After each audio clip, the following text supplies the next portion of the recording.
എന്താ ഒരു കരച്ചിൽ കേട്ടെ? മോള് സ്വപ്നം കണ്ടതാന്നാ തോന്നണേ. ആ, ദുസ്വപ്നം കണ്ടതാണെങ്കിൽ അച്യുതൻ കേശവൻ കൃഷ്ണദാമോദരൻ ജപിച്ചങ്ങ് കിടന്നാ മതി. രോഹിത് മുതലാളിയുടെ ദുഷ്ടത്തിന് ആലോചിച്ച് കിടന്നിട്ടുണ്ടാവും നീ. പിന്നെങ്ങനെയാ ദുസ്വപ്നം കാണാണ്ടിരിക്ക? എന്താ കണ്ട നീ? അത് ഒന്നില്ലമ്മ. നല്ലോണം പേടിച്ചു നീ. ആ, സാരമില്ല. അച്ഛൻ പറഞ്ഞ പോലെ ഭഗവാന്റെ പര്യായങ്ങൾ ജപിച്ച് കിടന്നാ മതി. ഭഗവാനെ കൃഷ്ണ, എന്റെ കുട്ടിയെ കാത്തോളണേ.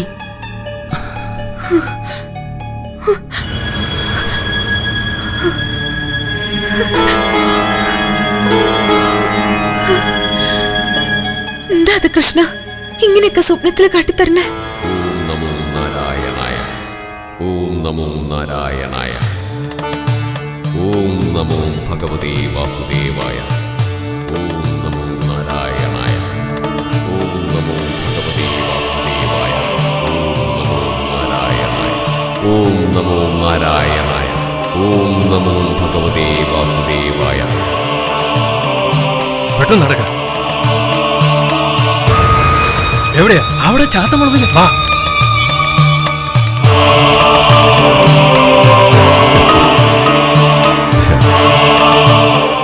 വീഴും വരെ ഓടാതിരിക്കാൻ മനുഷ്യർക്ക് കഴിയില്ല.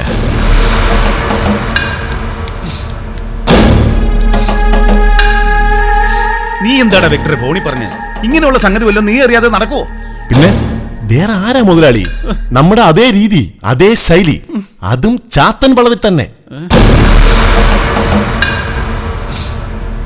ഉലുമാലായല്ലോ വെക്ടറെ. ഇനിയിപ്പോ നാട്ടുകാർക്ക് സൂചിക്കാൻ ഒരു വകുപ്പുമായി. ഓ, നാട്ടുകാർ എന്നാ ഉരത്താനാ മുതലാളി? പോലീസിന്റെ കാര്യം എങ്ങനെയാന്ന് ചിന്തിച്ചുറപ്പിക്കുവല്ലയോ വേണ്ടത് ആദ്യം. ദേ, ഒരുമാതിരി ചൊറിയുന്ന വർത്താനം പറഞ്ഞോണ്ടല്ലോ മോന്തക്കിട്ട് പൂശി ഞാൻ.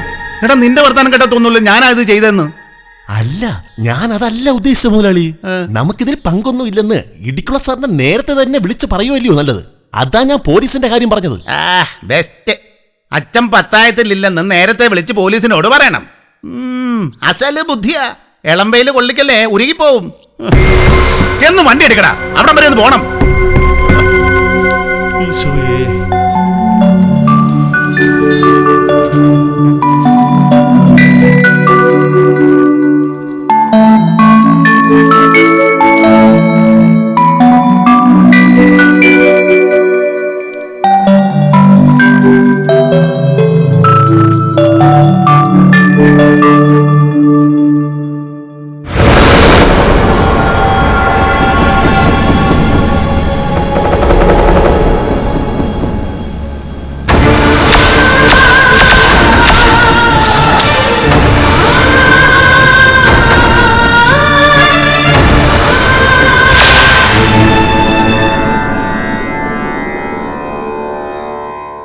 ഒരുത്തൻ പാപകർമ്മങ്ങൾ ചെയ്യുന്നു, അതിന്റെ ഫലമനുഭവിക്കുന്നതോ മറ്റുള്ളവരും.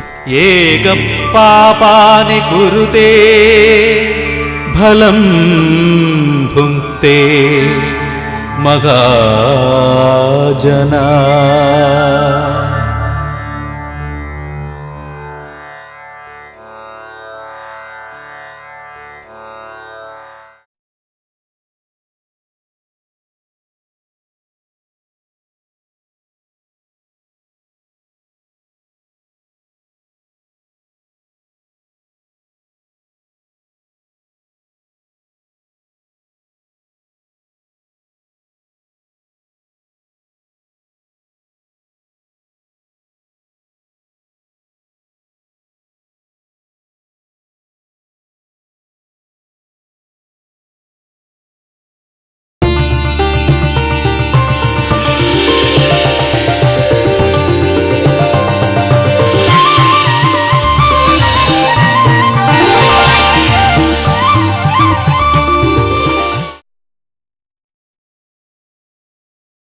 എന്തരുടെ കാഴ്ചകൾ കാണാൻ വന്നിരിക്കണത്? ദൂരെ പയനടേ, ദൂരെ ഇങ്ങ് പോന്നോളൂ.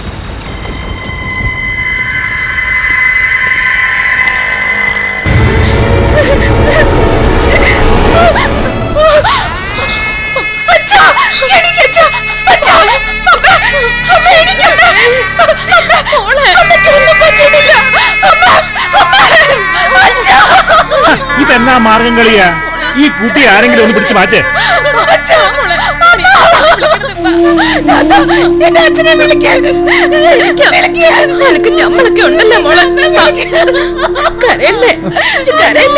ഞാനിതെങ്ങനെ സഹിക്കൂടാ എന്റെ നന്ദു? എന്റെ പെങ്ങള് പോയില്ലേ നമ്മളെയൊക്കെ വിട്ട്? പേരെന്നതാ? തന്റെ പേരാന്നോ അത്? അല്ല, അതെന്റെ പെങ്ങളുടെ പേരാ. ഞാൻ ഗോപിയാ സാറേ, കമ്മീഷൻ ഗോപി. റിയൽ എസ്റ്റേറ്റിന്റെ ഇടപാടാന്നേ. കൊല്ലപ്പെട്ടത് തന്റെ ആരാന്നാ പറഞ്ഞേ? അനിയത്തി രാധയും അളിയും ഭാസ്കരനുമാ. ഏതോ വണ്ടി ഇടിച്ചതാ സാറേ. ആന്നോ? അപ്പൊ താൻ കണ്ടായിരുന്നോ വണ്ടി ഇടിച്ചത്? അയ്യോ ഇല്ല സാറേ. അല്ല, ഈ കിടപ്പ് കണ്ടാ ഊഹിച്ചൂടെ വണ്ടി ഇടിച്ചാണെന്ന്? ഇങ്ങനെ ഊഹിച്ച് കഷ്ടപ്പെടണ്ട, അതിനിവിടെ പോലീസുകാരുണ്ട്. മുതലാളിയുടെ വണ്ടിയല്ലേ അത്? അതൊക്കെ എടുത്ത് മാറ്റിടും. മുതലാളി വരുന്ന കാണാൻ വയ്യേ? എടോ, പെട്ടെന്ന് എടുത്ത് മാറ്റമല്ല.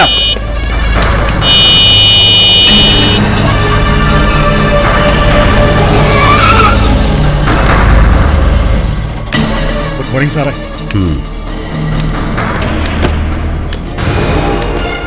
ഏതോ വണ്ടി ഇടിച്ചതാണെന്നാ തോന്നുന്നത്.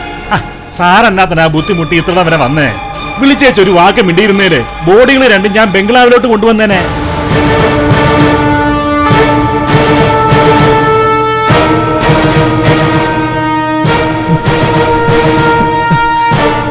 ഇതിപ്പോ ഈ ചാത്തമടവില് ലോറി കയറി ചാവണം 11ാമത്തെ സംഭവ. ഇത് അപകട മരണമൊന്നുമല്ല, മനഃപൂർവ്വം കൊന്നതാ. നീ എന്താ ചെറിയണത്? നീ എപ്പ കണ്ട് കൊല്ലണത്? വേണ്ട വേണ്ട, രാമൻകുട്ടി ആശാന്റെ തലയ്ക്ക് നല്ല സുഖമില്ല, വിട്ടേക്ക്. വിക്ടറേ, എനിക്കേറെ വേണ്ടപ്പെട്ടവരായി കിടക്കുന്നത്. നീ കൂടെ നിന്ന് എല്ലാ സഹായം ചെയ്തു കൊടുക്കണം. തകയാതെ വന്നാൽ എന്നോട് ചോദിച്ചാൽ മതി. എന്റെ പൊന്നു മുതലാളി, എന്റെ പെങ്ങൾ പോയി. വിവരം പറഞ്ഞത് എന്റെ ഭാര്യ ശാലിനി ബോധം കെട്ട് ഒറ്റ വീഴ്ചയാ. എല്ലാ ചടങ്ങുകളും ഗംഭീരമായിട്ട് ഞാൻ നടത്തിക്കോളാം. ഇങ്ങതാ, എനിക്കിത് സഹിക്കാൻ വയ്യേ. ചേട്ടൻ ബുദ്ധിമുട്ടണ്ട, കാര്യങ്ങളൊക്കെ ഞാൻ നോക്കിക്കോളാം. അത് പോയി. എനിക്ക് ഏറ്റവും വേണ്ടപ്പെട്ടവരാ ഈ മരിച്ചു കിടക്കുന്നത്. 25 കൊല്ലം വിശ്വസ്തരായി എന്റെ കൂടെ നിന്നവർ, ഭാസ്കരനും രാധയും. ഇവരുടെ ജീവൻ എടുത്തത് ആരായാലും 24 മണിക്കൂറിനകം കണ്ടുപിടിച്ചിരിക്കണം. മനസ്സിലായോ ഇടിക്കുള്ള സാറിന്?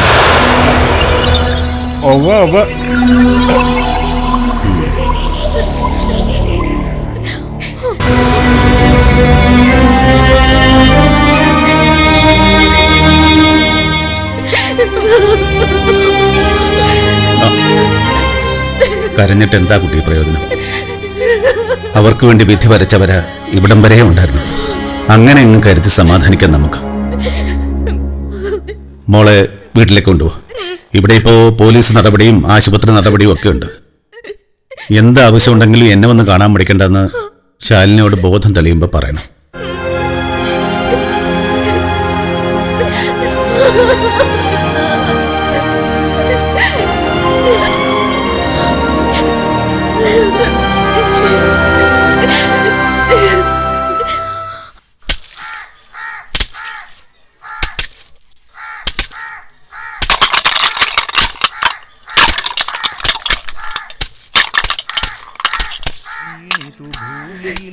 മോഹം കലർന്നതിക്ഷീണനായി പിന്നെ വിലാപം തുടങ്ങിനാൻ.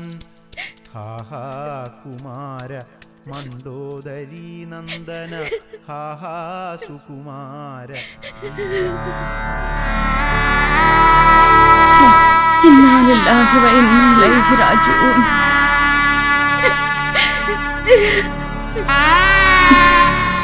ഊണിലും ഉറക്കത്തിലും ഭഗവാൻ ശ്രീകൃഷ്ണനെ മനസ്സിൽ കൊണ്ട് നടക്കുന്ന കുട്ടിയാ. എന്നിട്ട് ഇതായ അവസ്ഥ.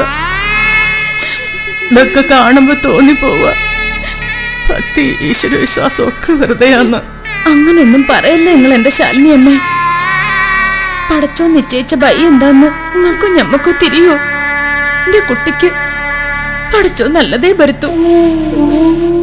അച്ഛനെ അമ്മേനെ മേലോട്ട് വിളിച്ചിട്ട് എത്ര നല്ല വഴി ദൈവം കൊടുത്താലും അത് നല്ലതാന്ന് പറയാൻ പറ്റുമോ മറിയേ?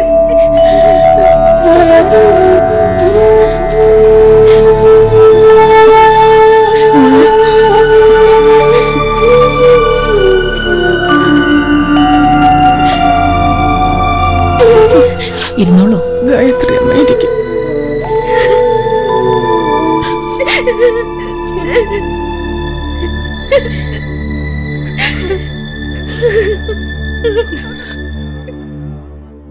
എന്താ പറയണ്ടെന്ന് എനിക്കറിയില്ല ശാലിനി. 20-ാം വയസ്സുവരെ വലിയ ഭക്തിയൊന്നും ഇല്ലാണ്ട് നടന്നവളാ ഞാൻ. കല്യാണം കഴിഞ്ഞ് മാന്തോപ്പിൽ ബംഗ്ലാവിലെത്തിയപ്പോ എത്ര വേഗത്തിലാ ഈശ്വരനും ഭക്തിയൊക്കെ മനസ്സിലേക്ക് കയറി വന്നേന്ന് എനിക്ക് തന്നെ നിശ്ചയം പോരാ. എന്തിനോ വേണ്ടി, അല്ലെങ്കിൽ ആരെയോ തോൽപ്പിക്കാൻ വേണ്ടി മനസ്സിൽ ചേക്കേറിയ ഭക്തി.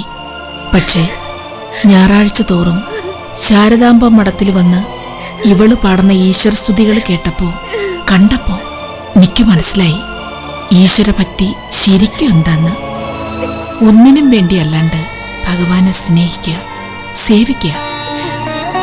അങ്ങനെയുള്ള ഇവക്ക് ദൈവം നല്ലതല്ലാണ്ട് വേറൊന്നും വരുത്തി വെക്കില്ല എന്ന വിശ്വാസം എനിക്ക്. ഇതന്നെയാ ഗായത്രി അമ്മയെ നമ്മളിപ്പോ പറഞ്ഞു നിർത്തിയത്. പടച്ചോന് കാക്കത്തുള്ളായിരം കണ്ണ. ഓലക്കുട്ടീന്റെ കണ്ണീരും കരച്ചിലും കാണാണ്ടിരിക്കോ? നിങ്ങളെ ഇപ്പൊ ഇങ്ങോട്ട് പറഞ്ഞു വെച്ചതും പരമകാരുണികനായ തമ്പുരാനല്ലെന്ന് നിങ്ങൾക്ക് വല്ല ഉറപ്പുണ്ടോ? ആർക്കും ഒന്നിനും ഒരു നിശ്ചയമില്ല മറിയേ. മോളെ കരയല്ലേ?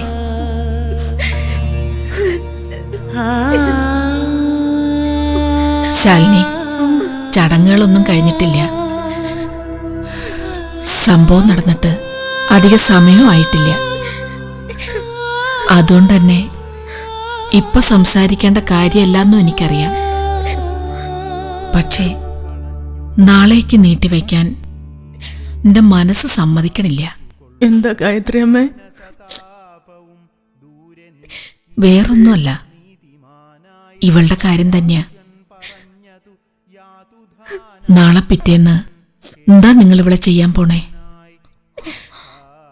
ഈ വീട്ടിൽ തന്നെ ഒറ്റയ്ക്ക് വിടാനോ? അതൊരു ചോദ്യമാണല്ലോ. ശൈത്താന്റെ സ്വന്തം നാടല്ലേ നമ്മളെ ഈ ഭൂമി മലയാളം. ഓരിയനെ പോലത്തെ എന്റെ കുട്ടി ഒറ്റയ്ക്ക് കഴിയാനോ? അതോ ഞമ്മക്കത് വിചാരിച്ചൂടാ. ശാലിനി അമ്മ കൊണ്ടോണില്ലെങ്കിൽ ഞമ്മള് കൂട്ടും എന്റെ പുരയിലേക്ക്. എന്റെ മോൻ ജലീൽ അതിനൊന്നും എതിര് നിൽക്കൂല. എന്താ ശാലിനി ഒന്നും മിണ്ടാത്തെ? നിവേദ്യക്ക് ബന്ധുക്കളായിട്ട് ഇനി ശാലിനിയും ഭർത്താവും നിങ്ങളുടെ മോനും മാത്രമേ ഉള്ളൂ. രാധയുടെ നേരെ ഏട്ടനല്ലേ ഗോപി. തീരുമാനം നിങ്ങൾ വേണം പറയാൻ. അത് ഗായത്രി അമ്മ, അമ്മായിയാണേലും ഞാനിവളെ സ്വന്തം മോളെ പോലെ കണ്ടിട്ടുള്ളൂ. എനിക്ക് പിറക്കാണ്ട് പോയ എന്റെ മോള്. എന്നാലും അയ്യോ, ഗായത്രി അമ്മ ഇതിനകത്തുണ്ടായിരുന്നോ? അവിടെ ചടങ്ങുകൾ തുടങ്ങാൻ പോവാ. കർമ്മി നീവുമോളെ വിളിക്കണ്. വീടിനകത്ത് വെച്ച് ചടങ്ങുണ്ടോ? അതും ഇവള് വിവരക്കേട് പറഞ്ഞ് അടിച്ചതിന്റെ. ഇവക്ക് ബുദ്ധി കുറവാ. അപകടമരണം സംഭവിച്ചാല് വീട്ടിൽ വെച്ച് തന്നെ കർമ്മങ്ങൾ ചെയ്തിട്ട് ചിതയിലേക്ക് എടുക്കാവുന്ന കർമ്മി പറയുന്നേ. കർമ്മം ചെയ്യാൻ അധികാരി ഗോപിയല്ലേ? ഞാനിപ്പൊ ക്രിയകൾ ചെയ്താൽ ശരിയാവൂല. അത് വിക്രിയായിപ്പോവും. മോളെ, നീ മോളെ വാ വാ.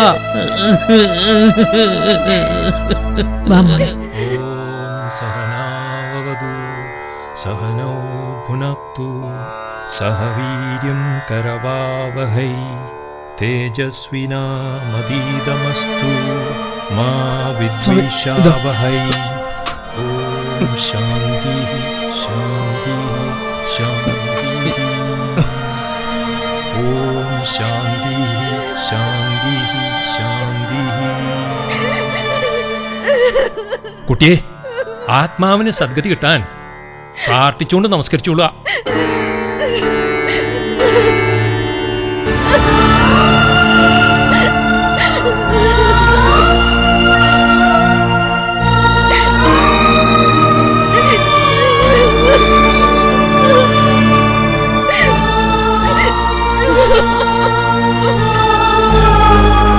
ഇനി ഇടത് കാൽമുട്ട് കുത്തി ഇരിക്കുക.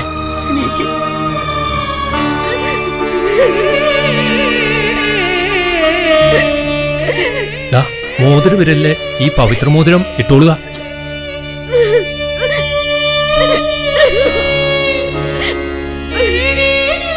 ദർഭ വിളക്കിനടുത്ത് വിരിക്കുക.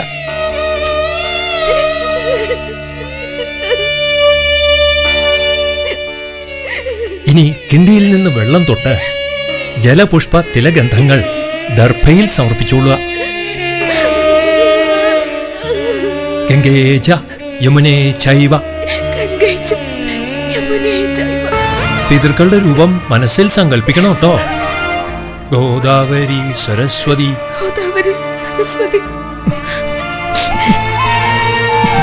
നർമ്മദേ സിന്ധു കാവേരി.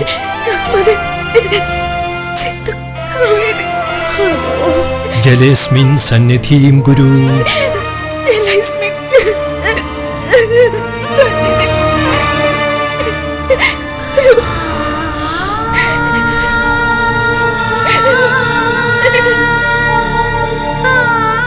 ഇനി കിണ്ടി അടച്ചു പിടിച്ച് 3 വട്ടം പൊക്കി തറയിൽ വെച്ചോളുക.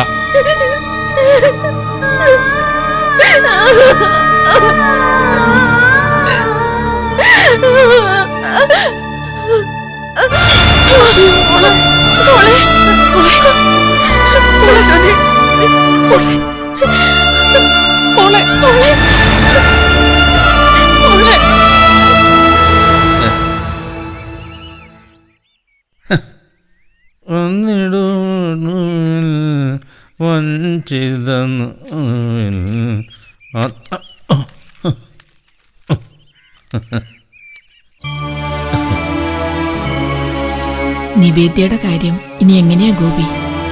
ഈ വീട്ടിലെന്തായാലും ഇനി ഒറ്റയ്ക്ക് കഴിയാൻ പറ്റില്ലല്ലോ. എന്താ നിവിമോളെ ഞാൻ കൊണ്ടുപോകാൻ ഗായത്രി അമ്മേ. 916 മുദ്രയുള്ള നല്ല 1-ാം തരം പൊന്നുമോൾ അവളെ കൊണ്ടു നടക്കും ഞാൻ. ഇതിലിപ്പോ ഒരു ചർച്ചയുടെ ആവശ്യമൊന്നുമില്ല ഗായത്രി അമ്മേ. നിവി ഇനി മുതൽ ഞങ്ങളുടെ വീട്ടിലൊരു അംഗമായിട്ട് കഴിയും. അത്രേ ഉള്ളൂ. ഗായത്രി അമ്മേ, അത് ശരിയാവില്ല. എന്താടി മൂതവി ശരിയാവില്ല. അത്ര തന്നെ. ഇന്നത്തോടെ അരി തികഞ്ഞു എന്നാ തോന്നേ. ഇപ്പൊ ശരിയാക്കി തരാൻ നിന്നെ. എന്റെ പൊന്ന് ഗായത്രിയമ്മ, ഞാൻ ഒരു പാവമാണ്. സംശയം ഉണ്ടെ ചന്തയിൽ പോയി ചോദിച്ചു നോക്ക്. കമ്മീഷൻ കോപ്പി റിയൽ എസ്റ്റേറ്റ് നടത്തി നന്നാപത്തിന്റെ കാരണവിത പാവമായതുകൊണ്ട്. ഈ മൂതാവിന്റെ നാവ് ശരിയല്ല. ഗായത്രിയമ്മ ഒന്നിന് വന്നേ ഒരു കാര്യം പറയട്ടെ. മരിച്ച വീട്ടിൽ കിടന്ന് വെളയിൽ വെച്ച എന്റെ സ്വഭാവം മാറും. ഗായത്രിയമ്മേ, ഇതാരാണ്ടിന്റെ സ്വഭാവം. നിവിമോൾ എന്റെ കണ്ണിന്റെ മുന്നിൽ നരയിക്കണ കാണാൻ എനിക്ക് വയ്യ. എന്റെ ഭർത്താവും മോനും ഒക്കെ തന്നെയാ. പക്ഷെ ഒരു പെൺകുട്ടിയുടെ കാര്യത്തിൽ ഞാൻ അവരെ വിശ്വസിക്കില്ല ഗായത്രിയമ്മ.